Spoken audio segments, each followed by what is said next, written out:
Hey, what's up, YouTube? Welcome back to the channel. My name is Larry. I don't think I've ever told anybody that. Told y'all that. My name is Larry, or Country, whatever you want to call me as. I'm okay with. But I'm still in Charlotte. Off my reset, a fresh reset. I got my fresh 70 hours. Hang around, I'll tell you why.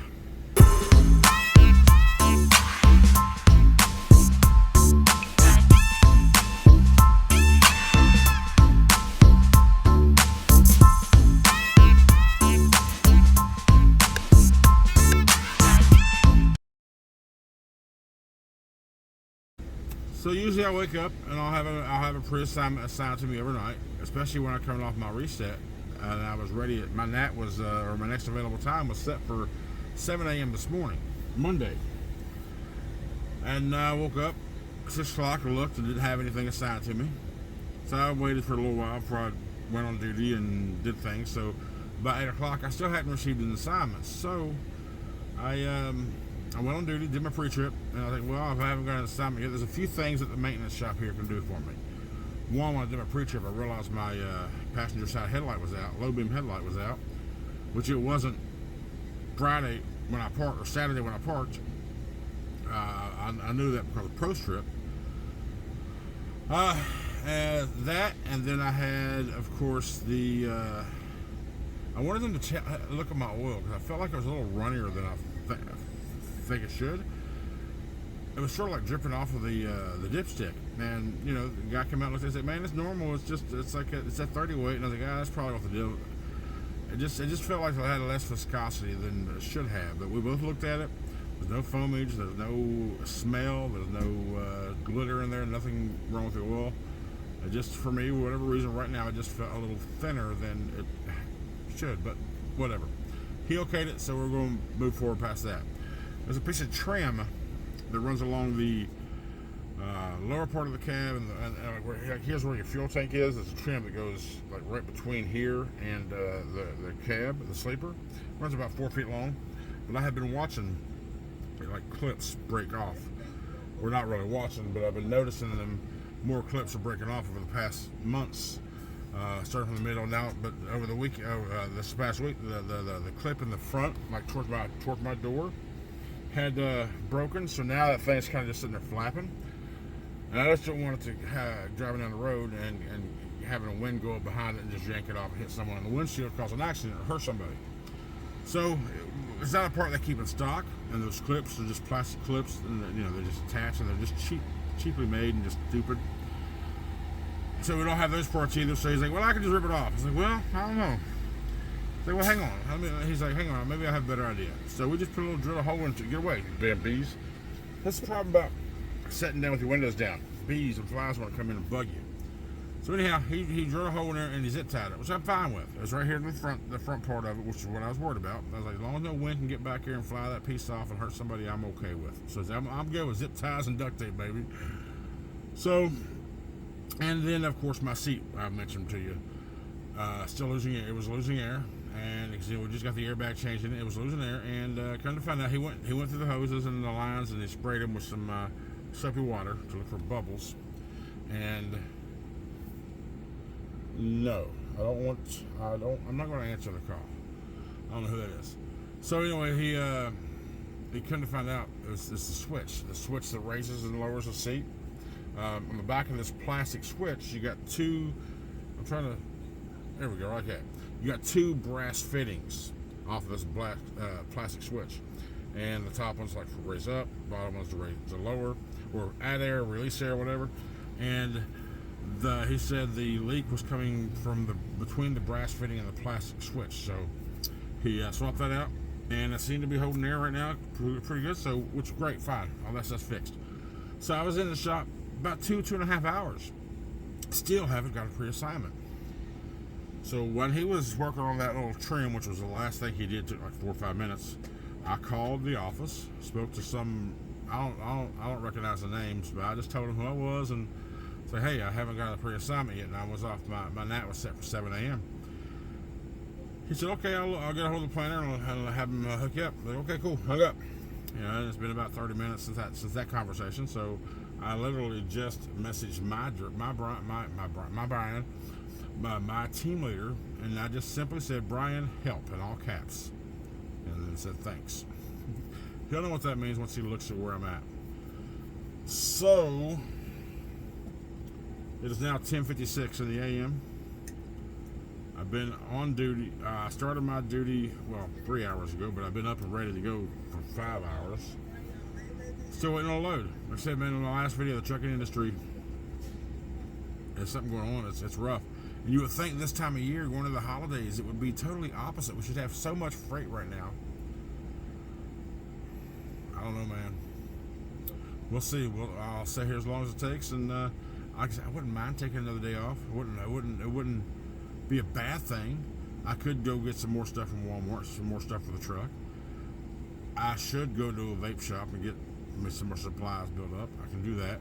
I did laundry yesterday, but sometimes when we take our 34-hour resets and we're busy on our 34 than we are working because we got shit to do, right? And it's your time off. You want to rest. You want to relax and get built back up. So I did what I had to yesterday, which was laundry. And I was just lazy the rest of the day. I cleaned up the truck a little bit, wiped the dash off, and took some trash out, and did the windshield. I've been neglecting for a while.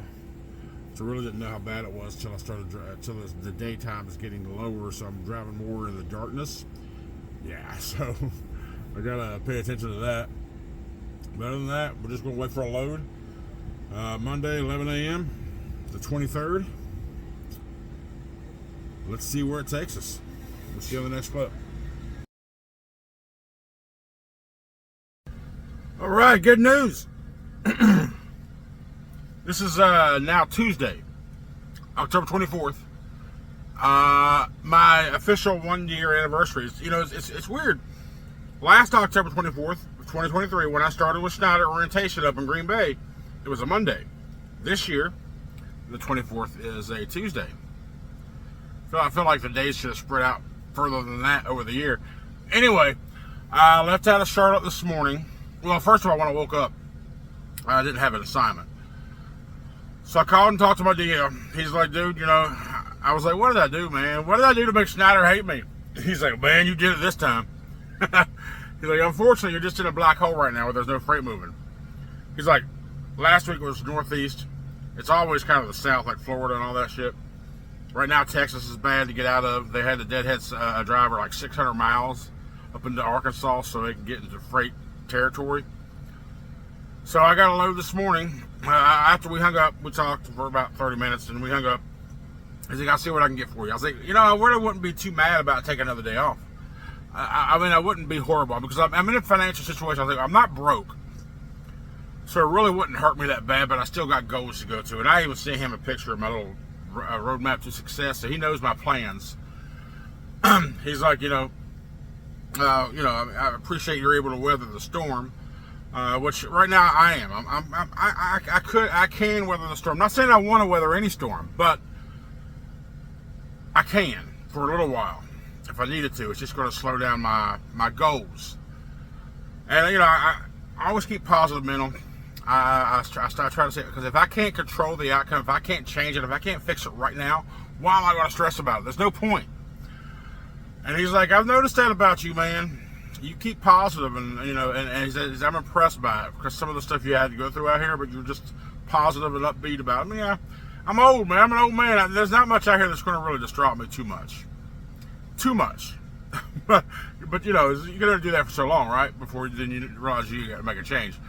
And we're not near that yet. So anyhow, I got a load a little bit later, and that was to go down into Lugoff, South Carolina, to a Target DC, pick up a load, take it to Blue Mountain, Mississippi.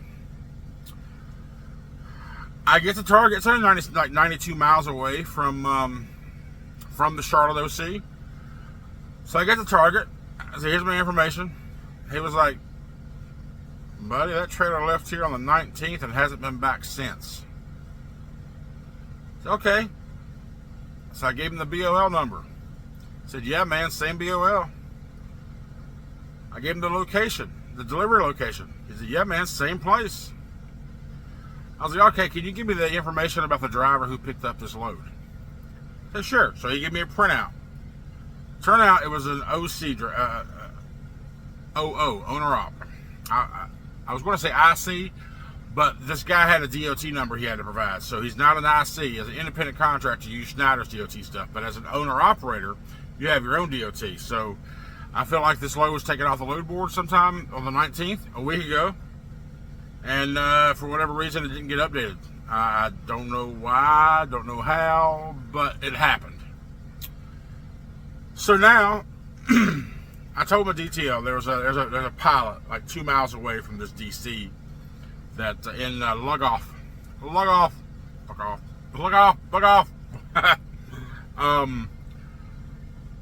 South Carolina. There's a pilot right off the exit I had to get off of to get here, which is 2 miles away. So I'll go over there, hang out, and let's see what happens. But again, I mean, I've used some time, about 5 hours, about 6 hours, I'd say, of my 70 over the past 2 days, which I shouldn't have been at, which it kind of wasted hours because of having to do stuff out at the OC, driving down here for nothing. I would have much rather just stayed at Charlotte for another day. I wouldn't mind, again, staying here for another day, or staying out for another day, but again, the whole point is to work and make money, right? And to build towards my goals. So I am now here in a pilot in Lug Off. I just like saying that. Lug Off, South Carolina. For how long? Who knows? I need to get out of the black hole of freight right now, which happens to be the East Coast. I need to get back in the Midwest. Once I get back over there, I'm confident that I'll be able to roll. But at the same time, they deadheaded me 420 miles from Punta Gorda, Florida, to Port Wentworth, Georgia last week. Then they had another driver 600 miles from Texas up into Arkansas so he could get back in the freight lanes. So that's costing the company money. So that's the last thing they want to do. Now, me, if I was an IC and I'm choosing my own loads, I probably would deadhead myself 300 miles or maybe even more just to get moving into an area to where I know I could. But as a company, that's their last resort. They don't want to do that. They don't want to waste money. They don't want to blow money because, even at the end of the day, it's about money and making a profit. There's stats out here when you're driving a truck. Your miles per gallon for the truck, your idle time for the truck, all that stuff worries about fuel, and fuel is the biggest expense for any company in this industry. And there's also, what does it cost the company for you operating your truck? That means that comes down to you just driving it, how you drive it. Are you getting shit broken? Are you breaking things? Are you getting flat tires off? And are you getting hard bumps to where you're messing up suspension and you got to be in the shop more and more and more? So is your operation habits of the vehicle, is that causing the vehicle to break? Hard braking, or I use my brakes when I have to, but I mostly use the Jake because that's just less wear on the brake pads. And I feel like I'm being efficient with that stuff. And I've always acted that way. Like in my taxi for 20-some years, I was always told that I was the least maintenance cost vehicle. Every vehicle I had was the least cost of maintenance to keep it up. They only saw me when it was time for normal services, or unless something really actually broke mechanically. But rarely was it something that I did. But yeah, anyway, that's it. That's it for now. So we're gonna hang out. We're gonna document. Let's just document the whole week. Why not? We've already started it. Why not? So we're going to keep on going, and I'll keep you updated as we go. All right, so I was laying back here in the bunk. Heard my tablet yell at me about a new pre-assignment received. So let's look at it, see what we got. All right, Ridgeville, South Carolina to Mount Crawford, Virginia. Total of 566 miles, which is 106 miles from my current location. Walmart, DC, and Ridgeville. Stock details: 32,663 pound load, and today's the 24th. I can pick it up now. I can pick it up today, and delivery. I got to what is today? Tuesday the 24th. Delivery appointment starts today, ending on the 26th at 10 p.m. So I have until Thursday to get it there, but I'll have it there tomorrow. So I'm gonna go 107 miles to go pick this thing up and drive as long as whatever I take, because from pickup to drop off is 460 miles. So, all right, here we go. We got a load. Hopefully that load's there waiting on me instead of it being picked up like the other was. All right, let's go. All right, we're back in Charlotte. So since you last saw me, we did get the load. There was a couple issues while I was there, so I was there a little longer than I wanted to. Now, I just parked to finish my post trip, and I just went off duty at 21:28. So 9:28, I went off duty. I don't like driving this late because when it's dark, you really can't see your axle, you can't see your trailer. It's just, I don't like driving in the dark because of that. But I guess I'm growing a little more accustomed to it. But you know what? Anyway, I started to stop a couple hours ago. Then I stopped at a place that was just a little too small. I didn't feel like it was a place I wanted to be. And I was like, well, hell, I'm only a couple hours away from Charlotte. Maybe I'll stop closer. Yeah, closer. I'm here. Back at the OC. Now, the reason I'm even back here at the OC to begin with is because I went to go get fuel today. And my transaction kept declining. I'm like, what the hell? So I call them. We kind of found out that there was some fraudulent activity on my account. So they froze the card. But they didn't tell the driver that they froze the card. So they did a manual override on that card, and I was able to get fuel. But then I went to go pick up the load that I was heavy, so I had to get scaled. I went to the scale, and I wasn't thinking about this card issue because I just wasn't. So I go to get scaled. I'm like, fuck. I just get pissed off. It's like, hell, okay. The solution to this is to go to an OC and get a new card, which is why I'm back in Charlotte. But I was going to pass through here anyway, so it's not that big of a deal. But I got pissed off here at that one scale, and I knew I was coming up to a daggone way station. And I felt the truck. You feel the load. You can feel whether you're heavy or if you're balanced or not. I felt good. So I risked it. Well, I didn't leave out of there risking it, wanting to risk it. I left out of there just pissed off and aggravated. But while I was driving, the closer I got to that scale, I was like, okay, well, let me just put my card. I'll pay the $13.50 to get scaled, to get weighed, just for peace of mind. Even though I do feel like everything's okay. But there was no truck stops with a scale before the weigh station. So I have to pass this weigh station. Now my butthole's puckering. So I get to where the weigh station is, and it's closed. Thank God, or thank goodness. So that just relieves some stress and worry, because I don't want no safety points against me or anything like that, no fines and all that crap. But I did stop at the next place that had a scale, and yeah, I was fine. I'm like 66,000 total, under 30 on each axle, so I'm good. But anyhow, I get here to Charlotte. I can't do anything till the morning. I won't be ready. My team won't be up till like 7:30, but nobody gets into the office till about 8. So, and I'm only 100 and how far am I away from where I'm going? I am going to, I forgot. Well, I know I was going to Virginia, Mount Crawford, Virginia, and I should be less than 200 miles away, which is only a few hours, 3 or 4 hour drive. Let's see what it says. 100. Proceed to road start at road to RD. Okay, you can shut up now. I'm 284 miles away, so I'll be there about 6 hours. So I'll be there tomorrow afternoon. Not a big deal. So, but when I pull in, I'm pulling up to the front of the building there in the fuel island because I want to walk in, use the restroom, and grab some something to eat out of the vending before I park, because this place, like I said, is worse than the damn truck stop right now. It's just here at nighttime, so there's no spots available unless you catch someone leaving.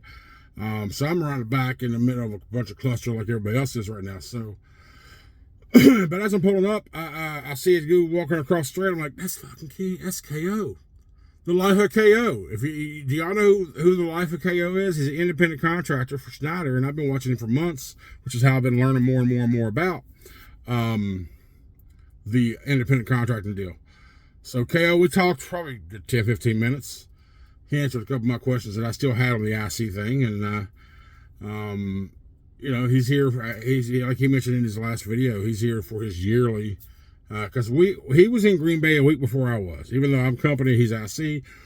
We did our orientations a week apart. He's doing his yearly thing. I think they said tomorrow. But if you're not watching, I'll put a Live at KO's channel down below. If you're not checking him out, go check him out. It was a cool experience for me. You know, I've been watching him for months, and he's a cool cat. And I messaged him back and forth on Instagram a couple times. You know, comment on his videos, and have little conversations, little tidbits there. And I'll give him kind of, you know, when he's questioning something about the, you know, Schneider as a whole, I'll give him little tidbits of what it's like on the company side on that topic. And again, you know, company and IC rules are different, but policies, I think a lot of them remain the same. So anyhow, that was a cool experience. So now I'm back in Charlotte, parked back here, and I'm going to go ahead and I'm going to go to the back. I'm going to heat up. I got a little TV dinner, one of those mega banquet bowls, buffalo chicken and mac and cheese bowl. I'm going to put that in the microwave and watch some Netflix. Probably going to watch some more. I just started watching NCIS again. I watched it. I'm rewatching. Right now I'm rewatching Supernatural, NCIS, and that's it. So anyhow, that's it for today. Let's we'll keep the week going. We're going to do a full week vlog, baby. We're going to do a full week vlog, baby. See you in the next clip. Hey, you know, so we're at Walmart now. We're shit. What town are we in?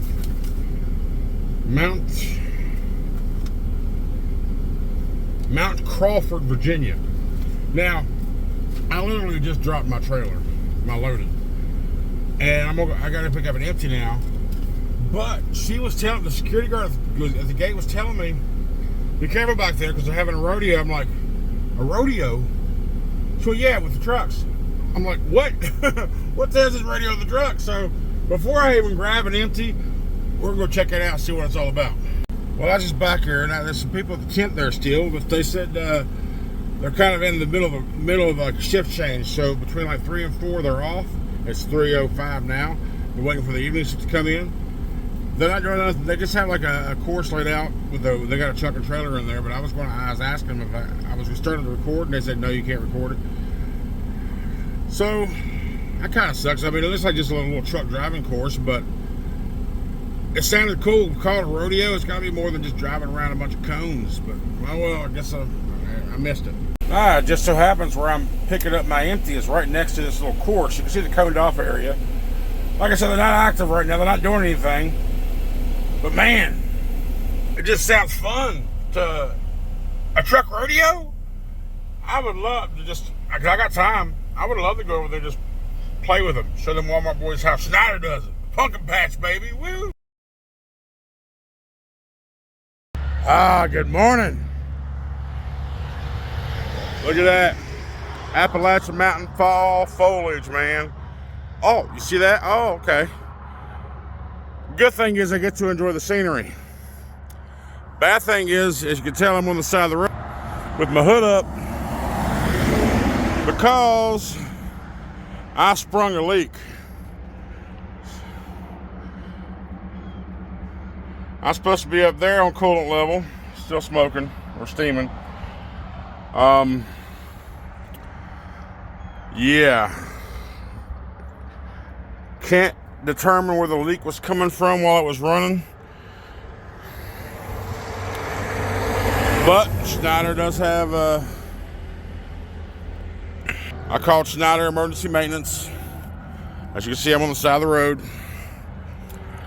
Exit 10, 64 westbound in Virginia. They just called me back, said they contacted a heavy equipment company, or heavy equipment and towing and repair to come by. They said they should be here in about an hour and a half.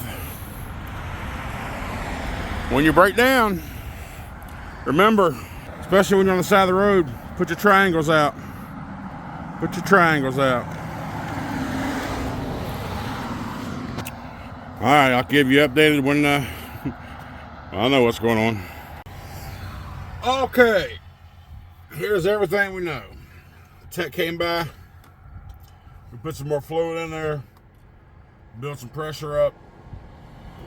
And the reason I couldn't find anything, neither one of us, we were both looking. I had my flashlight out. We're looking inside the rear, the fan. We're looking at all the hoses. We're looking at the block. We're looking at the cap.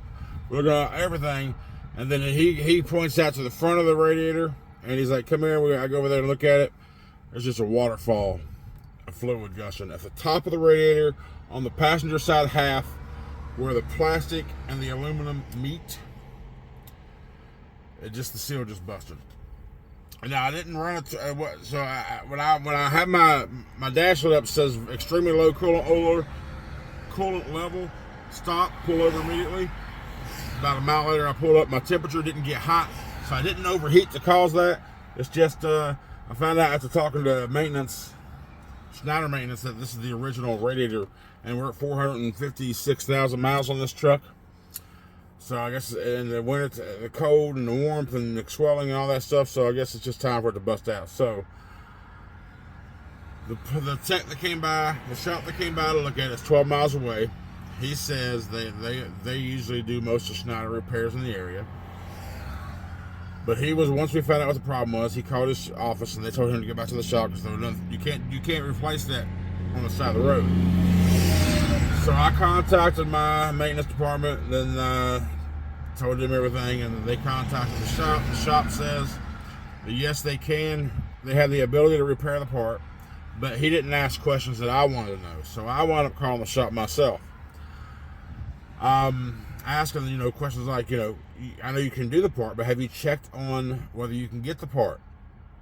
And he's like, well, no, not yet. Or she was like, no, not yet, because the driver hadn't got back to the shop yet. But as we were talking, he got back to the shop, and then she got all my truck information. She said, I'll call you back and let you know when I have information about the part.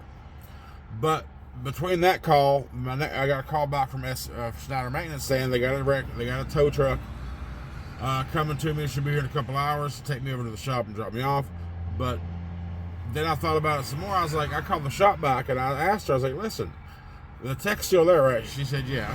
I was like, ask him, does he feel like if he came back here to me with like 10 gallons of antifreeze, and we filled this thing up, that takes a couple gallons to fill them up. We filled this thing up, and I attempted to drive this thing back, even though it's gushing the way it is, and we pulled over periodically throughout the trip. It's only 12 miles away. And I pulled over a couple miles, or a couple times through the trip. We kept topping it off, because you feel like I could just drive it there. I'm trying to save this $1,000 or more tow bill that I don't have to pay, but I'm still trying to save the money. He's like, no, he didn't think that would work because he felt like he'd risk putting the engine in damage and be worse off than you are. So I'm waiting for a tow truck. They're going to tow me back there. She also mentioned to me that that she did contact the people about the part. They said they can get it to her as early as tomorrow. And once they get it, it's about a 5-hour job to replace this radiator, she says. But the person she's got doing it is very experienced. She'll probably have it done quicker than that. So if they get it early in the morning, I could have my truck back, or I could have the truck fixed by tomorrow afternoon. But that's if they get it in the morning. If they don't get it to the afternoon, then it'll probably be Saturday morning before I get the truck. So, but during that time, I still have a loaded trailer. And that's up to Schneider to figure out whether they're going to push the delivery date back a couple days, or if they're going to just have somebody come over and pick up the trailer from the shop where I'm at to get this loaded in Chicago. But in the meantime, I can't stay in the truck while it's in the shop. So Schneider's going to put me in a hotel for at least one night, maybe two, depending on how long it's going to take, blah, blah, blah, all that stuff. So, yeah, there's a hotel about a mile and a half away. Problem is, I'm in a part of the country to where Uber's not really a thing. So, but I asked her all these questions, if Uber was around or a taxi around. She said, yeah, no. Then I asked her, well, did she think one of the shop techs would take me over, which is a mile and a half away, to this hotel in the shop truck? She said, oh yeah, I'm sure. We'll get you over there. So it looks like the tow truck should be here in just a little bit. And then get to the shop, get my stuff together, and I'll be going over to a hotel for the night. Which is not a bad thing for that, but it sucks is it's Thursday, and I barely got 1,000 miles in for the week. This run, I'm 600 miles left away. I could have broke 2,500 this week easy. That's trucking. Got to keep that mental positive though, baby. On the bright side, as I'm in a part of the country, I can enjoy this beautiful foliage. Appalachian Mountains in the fall is absolutely wonderful. Anyway, keep you updated. All right. We are getting hooked up. Okay, truck is at the shop. They started tearing it apart, waiting for that part by the radiator tomorrow. Hopefully there's no issues between now and then. And hopefully, depending on what time the part comes in, maybe I can get the truck back tomorrow. But we're prepared to stay in the hotel here. I'm at a travel lodge, a mile and a half from the shop. We're prepared to stay here for 2 days. So instead of having, I guess technically this is my week-long vlog, like I started out with Monday, because my week ends today because of breakdown. That's trucking. Want to see the room? There's my room. My view is of the interstate and the mountains. We got a TV. And then we got the shitter in there. So that's it for the week. This is a long video, probably about 30 minutes. My longest video ever. So let me know what you think about something like this. If you're here, if you're still here at the end, comment bad radiator somewhere in your comment. I'd appreciate it. Anyway, guys, thanks so much for all the support in the channel and watching. And we'll start up when I'm back on the road. I forgot to mention, as I was loading clips into my timeline, is the last clip, when the clip that I showed you when they were hooking me up, we were still there an hour after that because they couldn't get the drive shaft U-bolts or drive shaft bolts to come loose. They were just, we ended up looking after we got the one came out. It was all rusty. We've always said rust is the best Loctite on the planet. So during that efforts of trying to remove those 4 bolts, because you got to remove the drive shaft of these Cascadias because it's an automatic truck before you tow it, even in neutral, because if you don't, you'll run the tranny. So you have to, it's a must. You have to take the drive shaft out. It broke 2 bolts. So that is just adding more work to the radiator guys. Got to drill out those 2 broken bolts and just replace all 4 of the drive shaft bolts. So yeah, just another thing on this messed up week.